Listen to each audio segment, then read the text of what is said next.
सर्वमन्त्रस्वरूपाय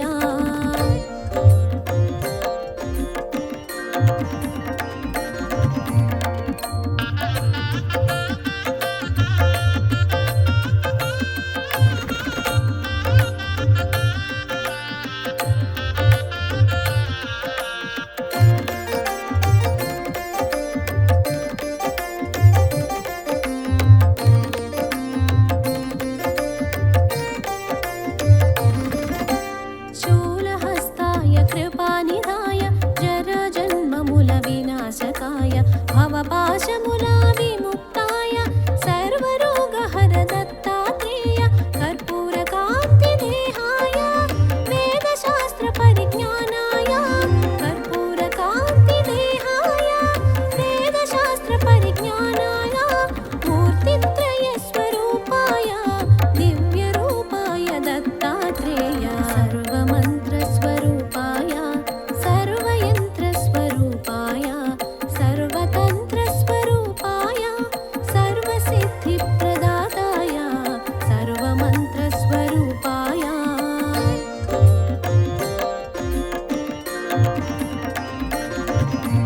योगीशाय योगधीशाय योगपरायण योगेन्द्र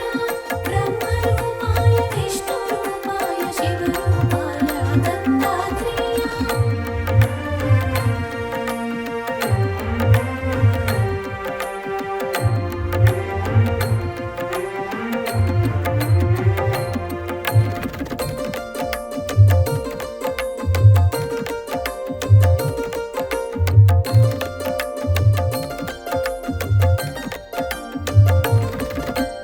नमो भगवते दत्तात्रेय स्मरणमात्रमुन सन्तुष्टाय ज्ञानप्रदाय चिदानन्दाय महायोगी वो अवधूताय सर्वानर्थमु सर्वक्लेशमुल प्रपन्नार्तिहर सनातना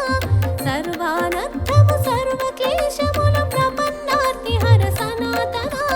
शरणागतुलु दीनार्तुలకు ఆపదోద్ధార నారాయణ सर्वमन्त्रस्वरूपाय सर्वयन्त्रस्वरूपाय सर्वतन्त्रस्वरूपाय सर्वसिद्धिप्रदाताय सर्वमन्त्रस्वरूपाय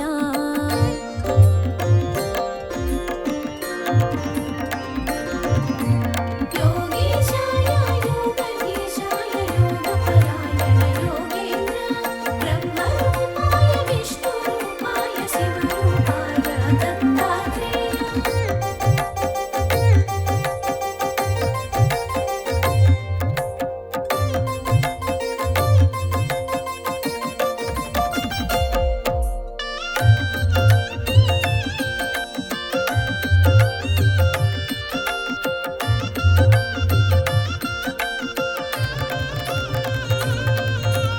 గురువైలలో జనించి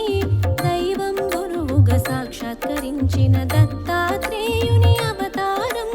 నిరంతరాయం అతి రహస్యము కామ క్రోధ మద మాత్సర్యములు దేవదత్తముగా జయించి త్యజించ కామ క్రోధ మద మాత్సర్యములు దేవదత్తముగా జయించి త్యజించ మనుషులందరకు మనోవికాసం ప్రేరణమే అవతార లక్ష్యం सर्वमन्त्रस्वरूपाय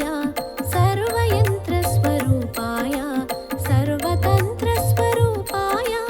सर्वसिद्धिप्रदाताय सर्वमन्त्रस्वरूपाय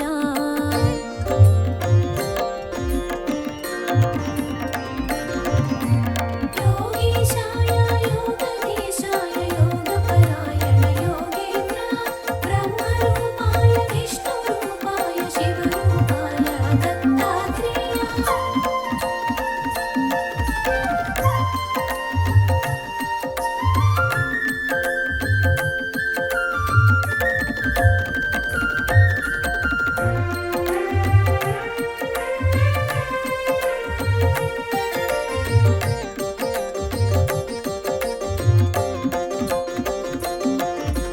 ब्रह्म विष्णु महेश्वरुला त्रिमूर्ति रूपं दत्तात्रेयुडु महाभारतमु रामायणमुन प्रस्तुतिंచిన దైవ స్వరూపుడు అధర్వణ వేద అంశము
అవతరణములు విధి నిర్వహణానంతరము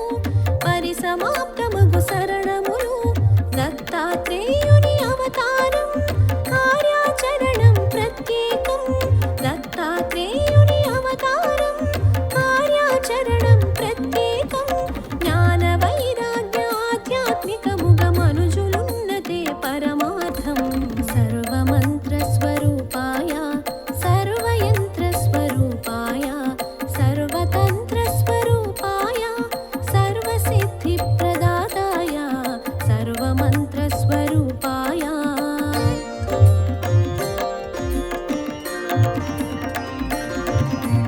योगेशाय योगधीशाय योगपरायण योगेन्द्र ब्रह्मरूपाय विष्णुरूपाय शिवरूपाय दत्तात्रेय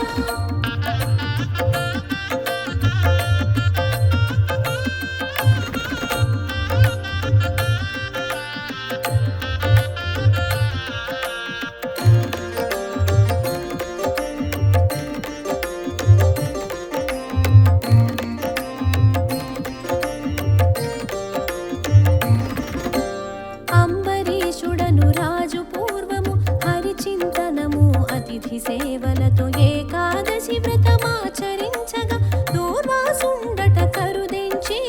ద్వాదశ తిథికొక ఘడియ ముందుగా అరుదించిన దూర్వాసుని కొలిచి ద్వాదశ తిథికొక ఘడియ ముందుగా అరుదించిన దూర్వాసుని కొలిచి అనుష్ఠానము పూర్తి చేసుకొని శీఘ్రమే రమ్మని ఆహ్వానించి సర్వమంత్ర స్వరూపాయ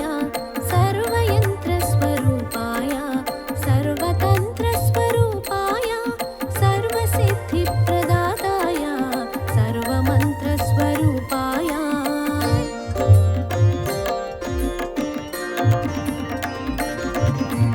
योगेशाय योगधीशाय योगपरायण योगेन्द्र ब्रह्मरूपाय विष्णुरूपाय शिवरूपाय दत्तात्रेय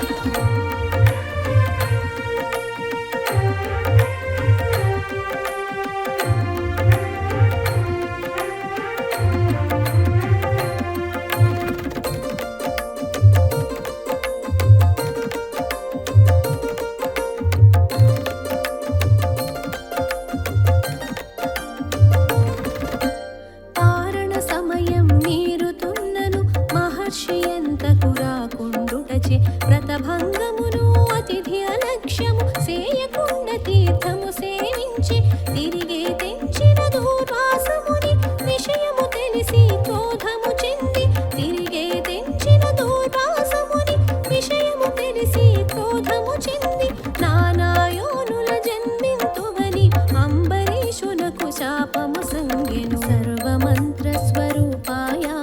సర్వయంత్ర స్వరూపాయ సర్వతంత్ర స్వరూపాయ సర్వసిద్ధి ప్రదాతాయ సర్వమంత్ర స్వరూపాయ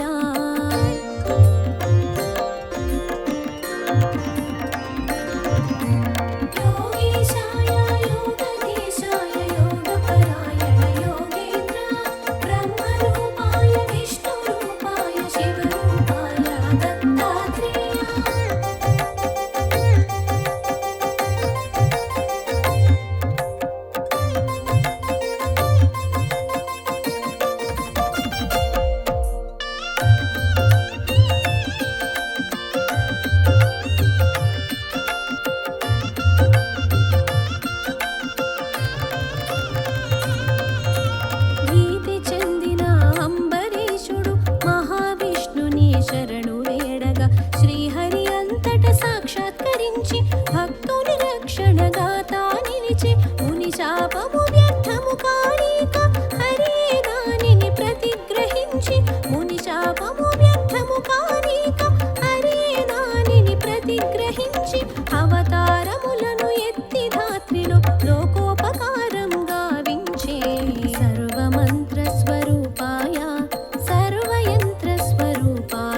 सर्वसिद्धिप्रदाताय सर्वमन्त्रस्वरूपाय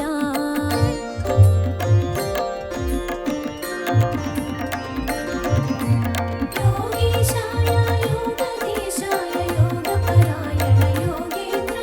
ब्रह्मरूपाय विष्णुरूपाय शिवरूपाय दत्तात्रेय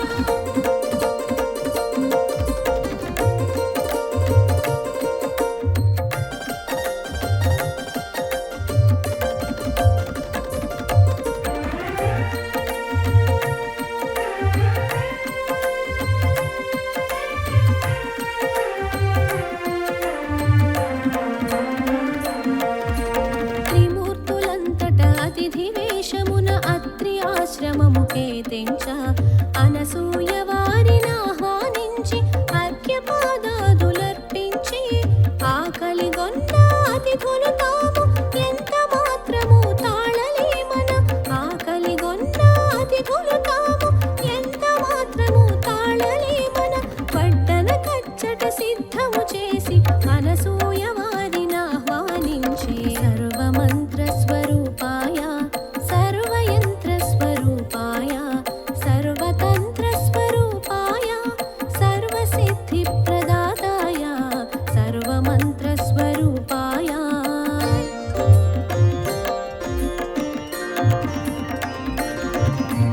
योगीशाय योगधीशाय योगपरायण योगेन्द्र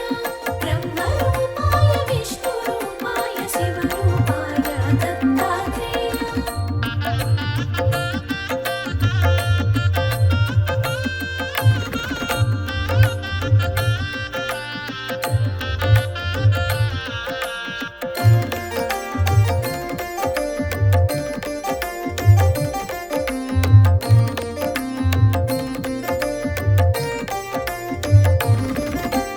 అనసూయ కట్టు వస్త్రము విడిచి దిగంబరంగా వడ్డించమని అతిథి రూపమున ఉన్న త్రిమూర్తులు తమ నియమముగా వివరించి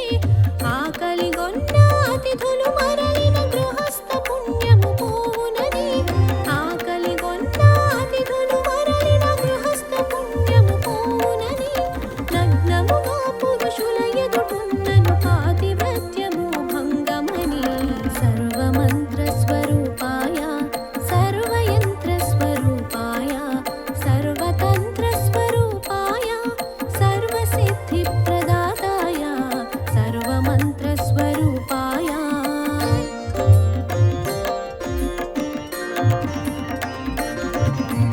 योगीशाय योगधीशाय योगपरायण योगेन्द्र ब्रह्मरूपाय विष्णुरूपाय शिवरूपाय दत्तात्रेय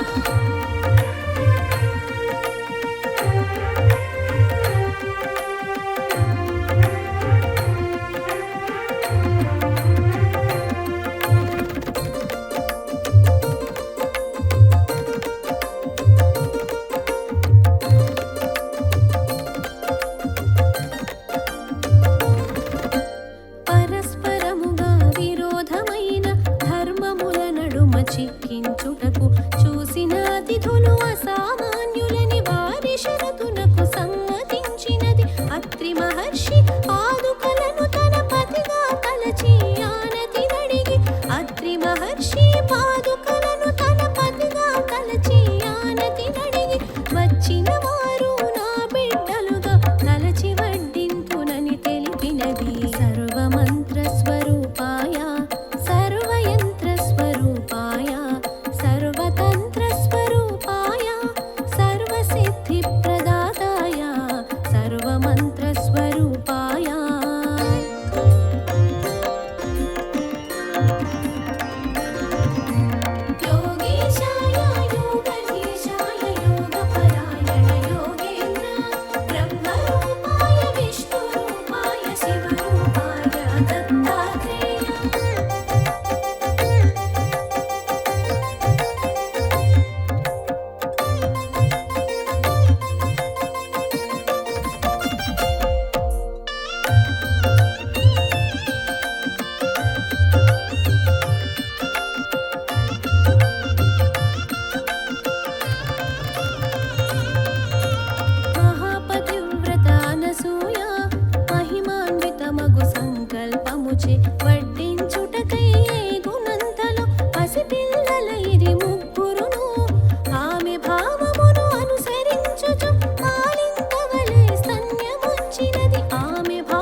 సృష్టి వికాసమే మీ అభిమతము, దానికనుగుణమే బాలల సృష్టి. ముగ్గురు మూర్తుల సుతులుగా పొంది వరమిమ్మని అనసూయ కోరినది, మీ అవతరము లక్ష్యము తీర్చుట నా అభీష్టము అనవిని అత్రి. మీ అవతరము లక్ష్యము తీర్చుట నా అభీష్టము అనవిని అత్రి. మా కొమరులుగా పుట్టి మమ్ములను ఉద్ధరించమని కోరెనంతటా. సర్వమంత్ర స్వరూపాయ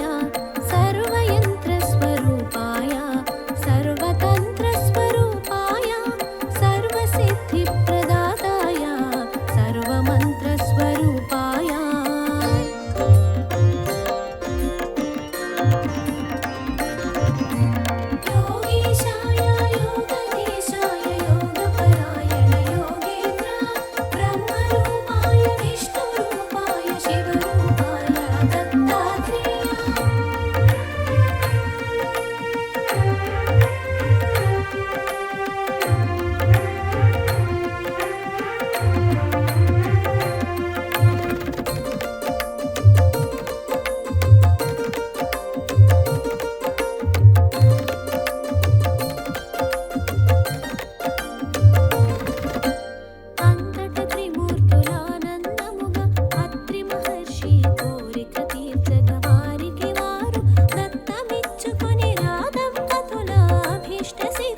सहस्रनामस्तोत्रम्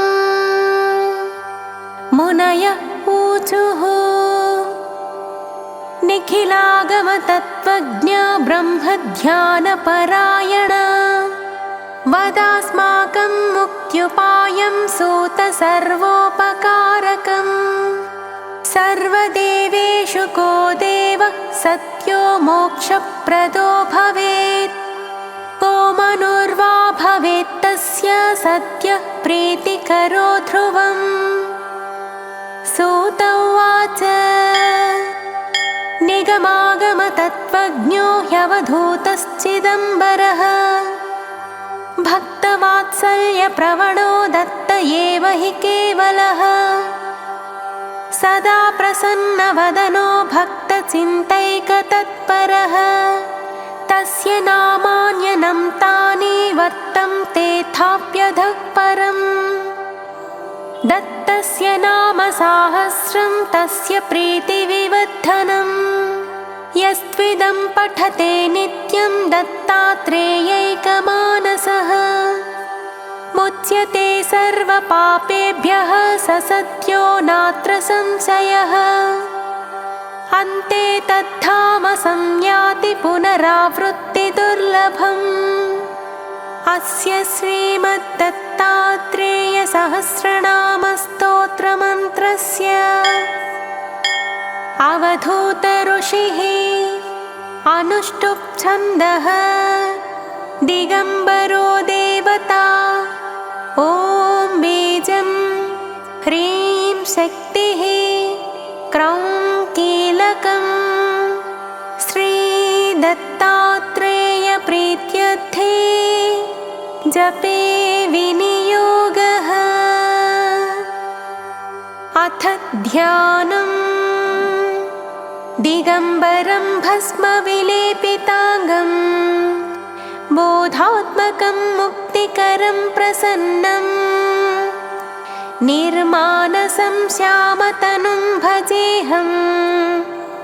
दत्तात्रेयं ब्रह्मसमाधियुक्तम् अथ स्तोत्रम् दत्तात्रेयो महायोगी योगेशश्चामरप्रभुः मुनिर्दिगम्बरो बालो मायामुक्तो मदापहः अवधूतो महानाथः शङ्करो मरवल्लभः महादेवश्चादिदेवः पुराणप्रभुरीश्वरः सत्त्वत्कृत्सत्त्वत्कृद्भावः सत्त्वात्मा सत्त्वसागरः सत्त्ववित् सत्त्वसाक्षी च सत्त्वसाध्यो मराधिपः भूतकृद्भूतभृच्चैव भूतात्मा भूतसम्भवः भूतभावो भवो भूतवित् तथा भूतकारणः भूतसाक्षी प्रभूतिश्च भूतानां परमागतिः भूतसङ्गविहीनात्मा भूतात्मा भूतशङ्करः भूतनाथो महाधादिनाथो महेश्वरः सर्वभूतनिवासात्मा भूतसन्तापनाशनः सर्वात्मा सर्वभृत् सर्वः सर्वज्ञः सर्वनिर्णयः सर्वसाक्षी बृहद्भानुः सर्ववित् सर्वमङ्गलः शान्तः सत्यः समः पूर्णो एकाकी कमलापतिः रामो रामप्रियश्चैव विरामो रामकारणः शुद्धात्मा पावनोऽनन्तः प्रतीतः परमार्थभृत्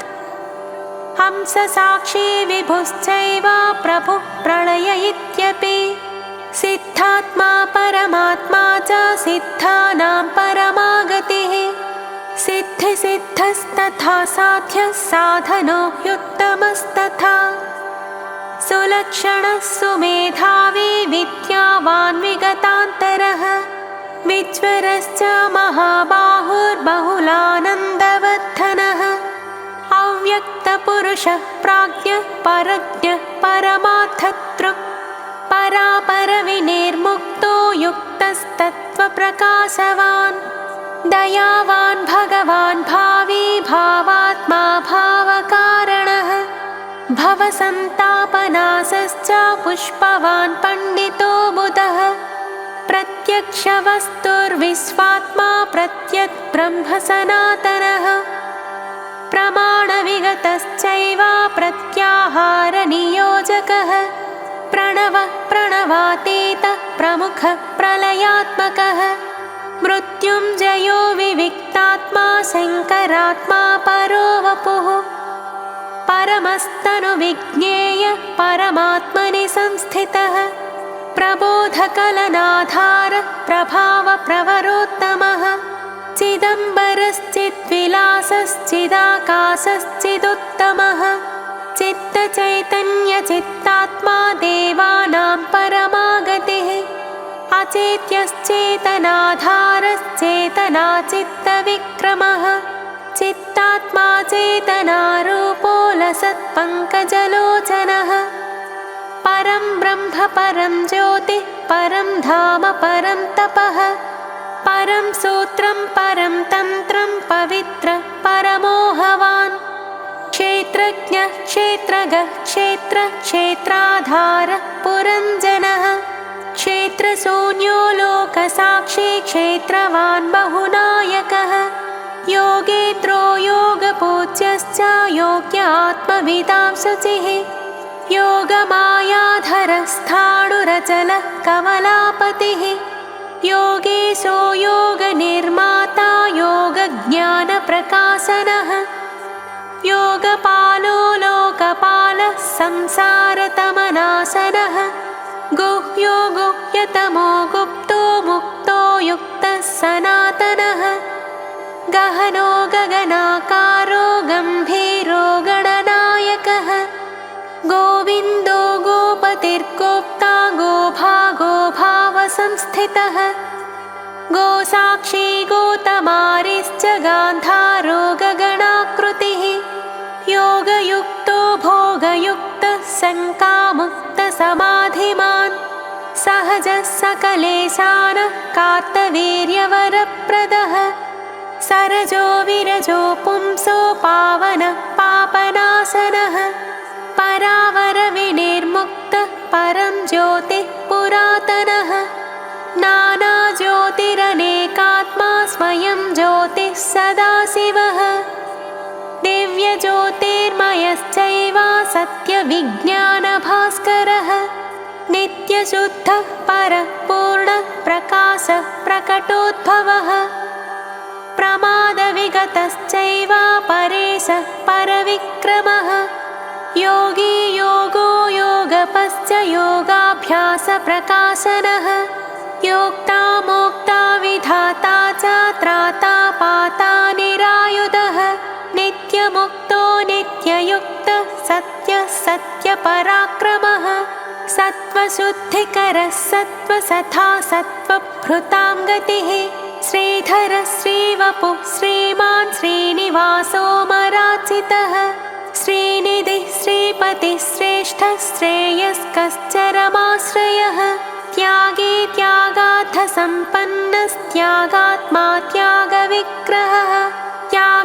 त्यागलक्षणसिद्धात्मा त्यागज्ञस्त्यागकारणः भोगो भोक्ता तथा भोग्यो भोगसाधनकारणः भोगी भोगार्थसम्पन्नो भोगज्ञानप्रकाशनः केवलः केशवः कृष्णः कामवासा कमलालयः कमलासनपूज्यश्च हरिरज्ञानखण्डनः महात्मा महदादिश्च महेशोत्तमवन्दितः मनोबुद्धिविहीनात्मा मानात्मा मानवाधिपः भुवनेशो विभूतिश्च धृतिर्मेधा स्मृतिदया दुःखदावानलो बुद्धः प्रबुद्धः परमेश्वरः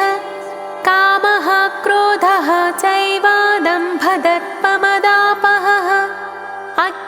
अज्ञानतिमिरारेश्च भवारेर्भुवनेश्वरः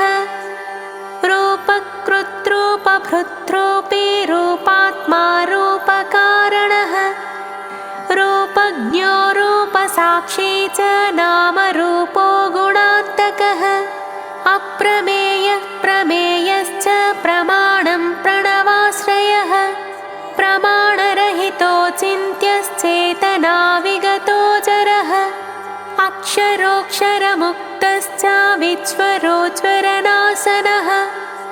विशिष्टो वित्तशास्त्रे च दृष्टो दृष्टवच्च गुणेशो गुणकायश्च गुणात्मा गुणभावनः अनन्तगुणसम्पन्नो गुणगर्भो गुणाधिपः गणेशो गुणनाथश्च गुणात्मा गणभावनः गणबन्धुर्विवेकात्मा गुणयुक्तः पराक्रमी अतर्क्यः क्रतुरिज्ञश्च कृतज्ञः सफलाश्रयः यज्ञश्च यज्ञफलदो यज्ञ इत्यो मरोत्तमः हिरण्यगर्भः श्रीगर्भः खगर्भः गुणपेश्वरः मायागर्भो लोकगर्भः स्वयंभूद्भुवनान्तकः निष्पापो निबिडो नन्दे बोधे बोधसमाश्रयः बोधात्मा बोधनात्मा च भेदवैतण्डखण्डनः स्वाभाव्यो भावनिर्मुक्तो व्यक्तो व्यक्तसमाश्रयः नित्यतृप्तो निराभासो निर्वाणः शरणः सुहृत् गुह्येशो गुणगम्भीरो गुणदोषनिवारणः गुणसङ्गविहीनश्च योगारेतर्पणासनः आनन्दः परमानन्दः स्वानन्दसुखवर्धनः सत्यानन्दश्चिदानन्दः सर्वानन्दपरायणः सद्रूपः सहजः सत्यः स्वानन्दः सुमनोहरः सर्वः सर्वान्तरश्चैव पूर्वात् पूर्वतरस्तथा खमयः खपरः खादिः खं ब्रह्म खतनुः खगः खवासाः खविहीनश्च खनिधिः खपराश्रयः अनन्तश्चादिरूपश्च सूर्यमण्डलमध्यगः अमोघः परमामोघः परोक्षः परदः कविः विश्वचक्षुर्विश्वसाक्षी विश्वबाहुर्धनेश्वरः धनञ्जयो महातेजास्तेजिष्ठसैजसः सुखी ज्योतिर्ज्योतिर्मयो जेता ज्योतिषां ज्योतिरात्मकः ज्योतिषामपि ज्योतिश्च जनको जनमोहनः जितेन्द्रियो जितक्रोधो जितात्मा जितमानसः जितसङ्गो जितप्राणो जितसंसारवासनः निर्वासनो निरालम्बो निर्योगक्षेमवर्जितः निरीहो निरहङ्कारो निराशीर्निरुपाधिकः नित्यबोधो विविक्तात्मा विशुद्धोत्तमगौरवः विद्यार्थी परमार्थी च श्रद्धार्थी साधनात्मकः प्रत्याहारी निराहारी सर्वाहारपरायणः नित्यशुद्धो निराकाङ्क्षी पारायणपरायणः अणुरणुतरः सूक्ष्मस्थूलस्थूलतरस्तथा एकस्तथानेकरूपो विश्वरूपः सनातनः नैकरूपो विरूपात्मा नैकबोधमयस्तथा नैकनाममयश्चैव नैकविद्याविवर्धनः एकश्चैकान्तिकश्चैव नानाभावविवर्जितः एकाक्षरस्तथा बीजः पूर्णबिम्बः सनातनः मन्त्रवीर्यो मन्त्रबीजः शास्त्रवीर्यो जगत्पतिः नानावीर्यधरश्चैव शक्रेशः पृथिवीपतिः प्राणेशः प्राणदः प्राणायामपरायणः प्राणपञ्चकनिर्मुक्तः कोशपञ्चकवर्जितः निश्चलो निष्कलो सङ्गो निष्प्रपञ्चो निरामयः निराधारो निराकारो निर्विकारो निरञ्जनः निष्प्रतीतो निराभासो निरासक्तो निराकुलः निष्ठा सर्वगतश्चैव निरारम्भो निराश्रयः निरन्तरः सर्वगोप्ता शान्तो दान्तो महामुनिः निःशब्दः सुकृतः स्वस्थः सत्यवादी सुरेश्वरः ज्ञानदो ज्ञानविज्ञानी ज्ञानात्मानन्दपूरितः ज्ञानयज्ञविदां दक्षो ज्ञानाग्निज्वलनो बुधः दयावान् भवरोगारिश्चिकित्साचरमागतिः चन्द्रमण्डलमध्यस्थश्चन्द्रकोटिषु शीतलः यन्त्रकृत्परमो यन्त्री यन्त्रारूढापराजितः यन्त्रविद्यन्त्रवासश्च यन्त्राधारो धराधरः तत्त्वज्ञस्तत्त्वभूतात्मा महत्तत्त्वप्रकाशनः तत्त्वसङ्ख्यानयोगज्ञा साङ्ख्यशास्त्रप्रवर्तकः अनन्तविक्रमो देवो माधवश्च धनेश्वरः साधुः साधुवरिष्ठात्मा सावधानो मरोत्तमः निस्सङ्कल्पो निराधारो दुर्धरो ह्यात्मवित्पतिः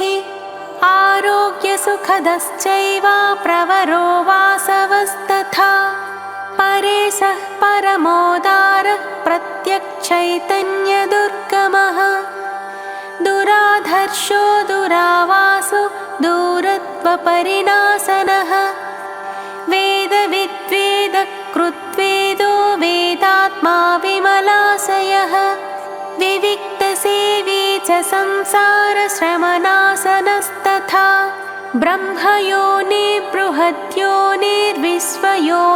ब्रह्मयोनिर्बृहद्योनिर्विश्वयोनिर्विदेहवान् विशालाक्षो विश्वनाथो हाटकाङ्गदभूषणः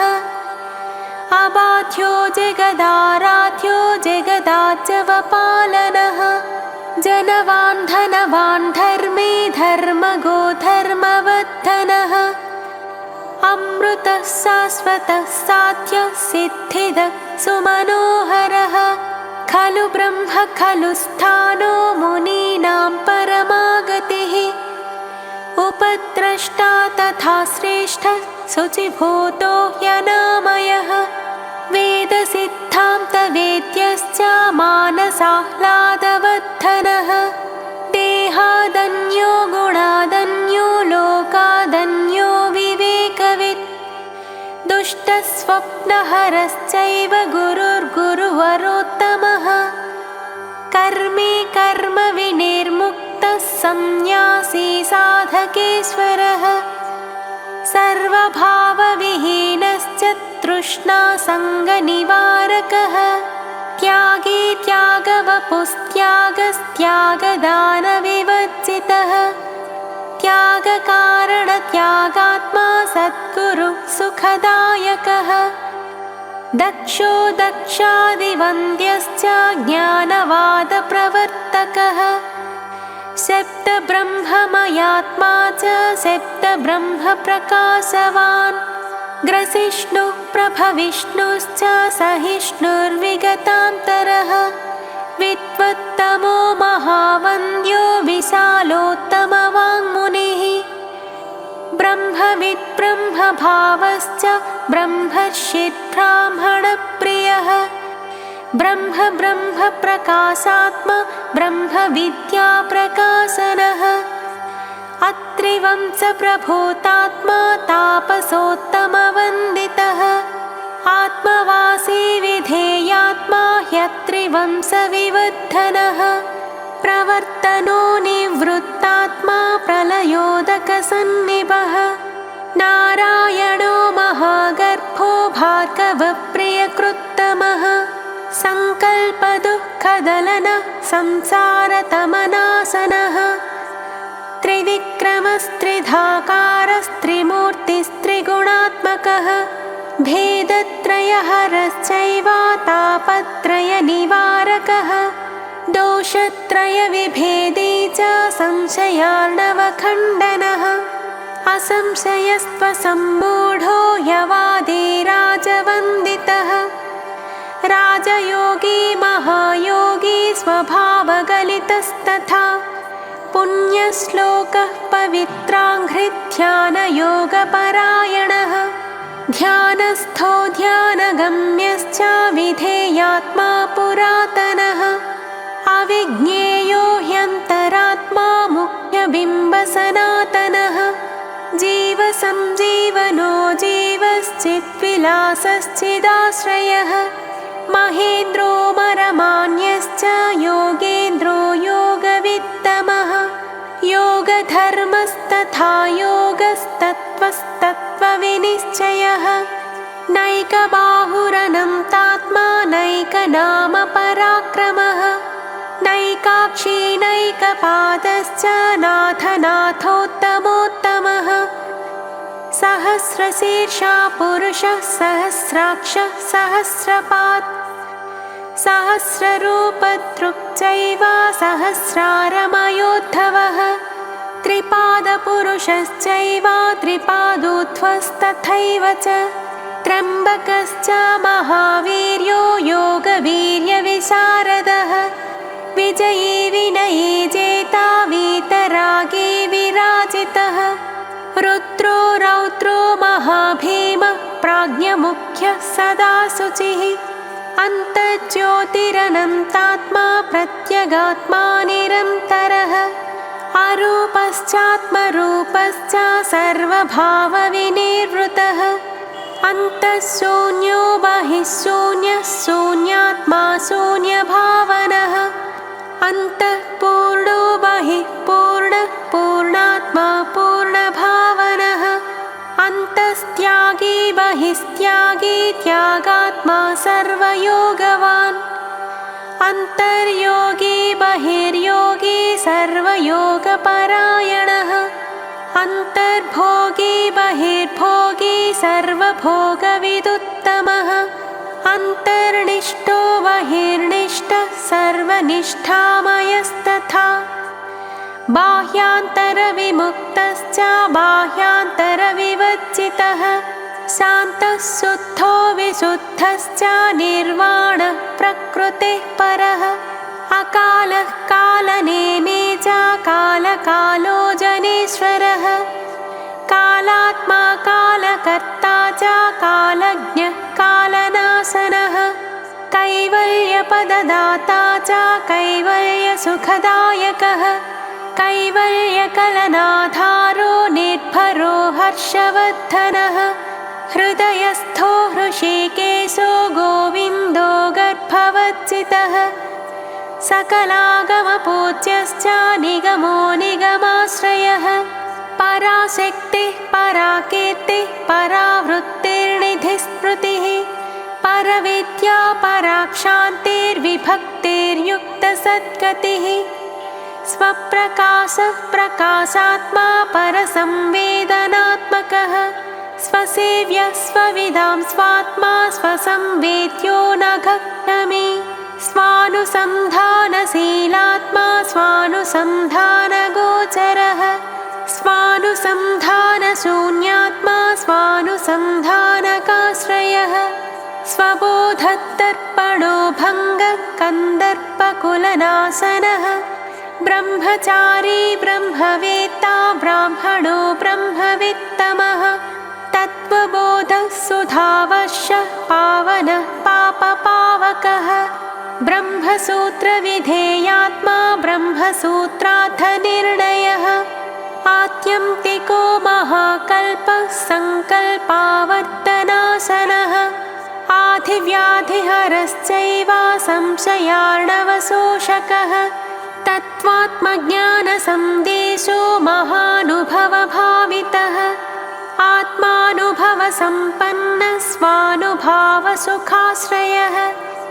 अचिन्त्यश्च बृहद्भानुः प्रमदोत्कर्षनाशनः अनिकेतप्रशान्तात्मा शून्यावासो जगद्वपुः चित्गतिश्चिन्मयश्चक्रे मायाचक्रप्रवर्तकः सर्ववर्णविदारम्भे सर्वारम्भपरायणः पुराणः प्रवरो दाता सुन्दरः कनकाङ्गदे अनसूयात्मजो दत्तः सर्वज्ञः सर्वकामदः कामजित्कामपालश्च कामी कामप्रदागमः कामवान् कामशोषश्च सर्वकामनिवर्तकः सर्वकर्मफलोत्पत्तिः सर्वकामफलप्रदः सर्वकर्मफलैः पूज्यः सर्वकर्मफलाश्रयः विश्वकर्मा कृतात्मा च कृतज्ञः सर्वसाक्षिकः सर्वारम्भपरित्यागी जडोन्मत्तपिशाचवान् भिक्षुर्भैक्षाकरश्चैव भैक्षाहारी निराश्रमी अकूलश्चानुकूलश्च विकलो यकलस्तथा जटिलो वनचारी च दण्डी मुण्डी च गण्डवान् देहधर्मविहीनात्मा एकाकी सङ्गवर्जितः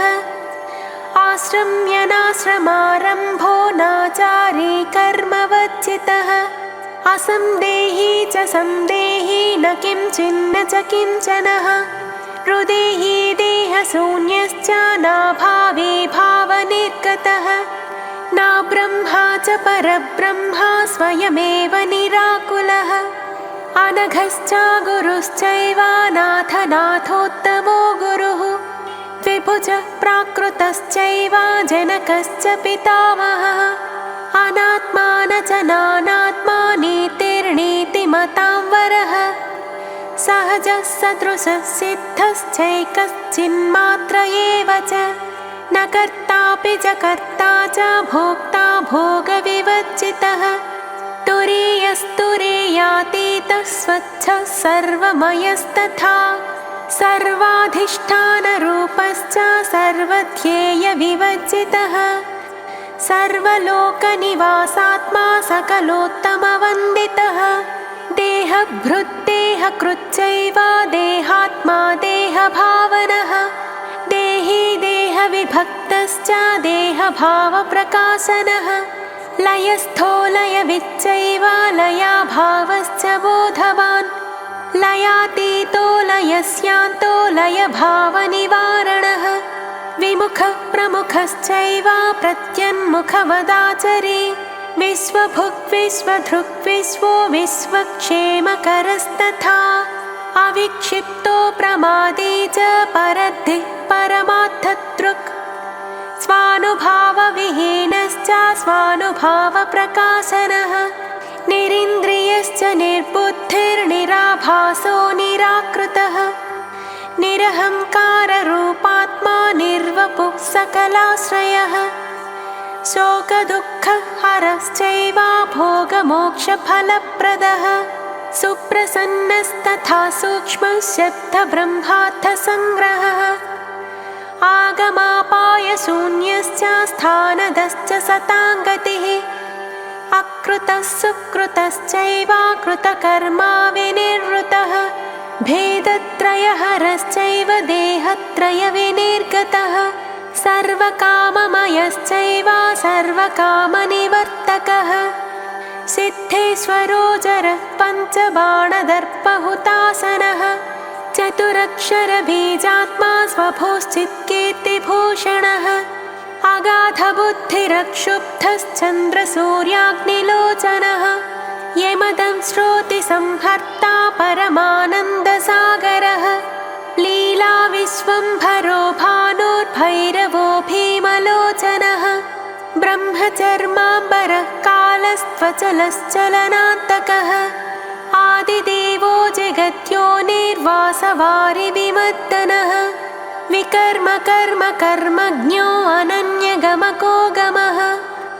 अबद्धकर्मशून्यश्च कामरागकुलक्षयः योगान्धकारमथनः पद्मजन्मादिवन्दितः भक्तकामोऽग्रजश्चक्रे भावनिर्भावभावकः भेदान्तको महानग्र्यो निगूहो गोचरान्तकः कालाग्निशमनः शङ्खचक्रपद्मगदाधरः दीप्तो दीनपतिः शास्ता स्वच्छन्दो मुक्तिदायकः व्योमधर्माम्बरो भेत्ता भस्मधारी धराधरः धर्मगुप्तोन्मयात्मा च व्यतिरेकाथ निर्णयः एकानेकगुणाभासा भासनिर्भासवच्चितः भावाभावस्वभावात्मा भावाभावविभाववित् योगी हृदयविश्रामोऽनन्तविद्याविवर्धनः विज्ञान्तकस्त्रिकालज्ञस्तत्त्वात्मा ज्ञानसागरः इतीदं दत्तसाहस्रं सायं प्रातः पठेत्तु यः स इहामुत्र लभते निर्वाणं परमं सुखम् गुरुवारे दत्तभक्तो भक्तिभावसमन्वितः पठेत् सदैव यो ह्येतत् स लभेत् चिन्तितं ध्रुवम्। इति श्रीमद्दत्तात्रेयपुराणे